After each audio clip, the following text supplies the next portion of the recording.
Well, speaking of playing live and Liverpool being important as a city for you, you did the Eurovision performance in 2023. How did Yeah, that go about getting back together? it was really quick how it happened. There was no big major plan. So we're all in a kind of an email group together with the people at our new record label, Universal, and they'd sent out. There's been a lot of proposals that have come through, and I'm not really interested in doing that. So I just go, "Aye, nice one, yeah, not for me, thanks," and not get bothered about it.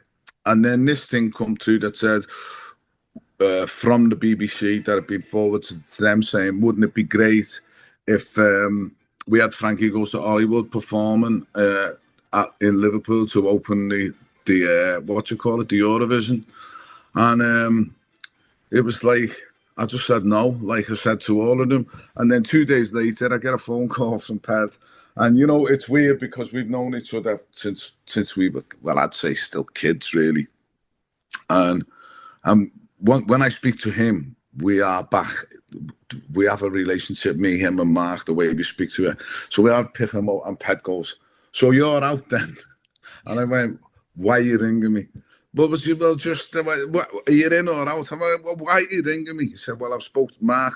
I spoke to Mark, and Mark's kind of up for doing it, and I'm up for doing it." So I just said, "Well, if you're up for doing it, then I'm up for doing it because basically someone's going to pay to bring all of these guys to my doorstep. Paul lives in New Zealand, Mark lives in Florida. It's not like I can go out and have a pint with them. Ped lives in London, and Holly's in London. So that was the thing. And it was always just about playing that one song of being Welcome to the Pleasure Dome. And I think it happened because it was Liverpool. I thought, if someone would have said, you come and do this in London, we wouldn't have done it. It was about being in Liverpool.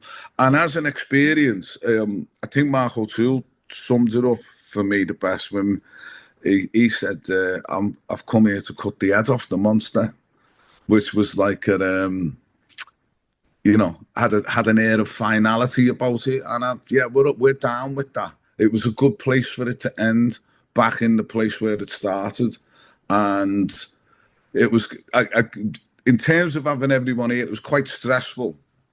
But I was staying at home, so I wasn't involved in any, being in a hotel or anything like that. But I'm dead close to them because I live in the city centre. So being out with them and, getting to do, I got to go to match with Mark O'Toole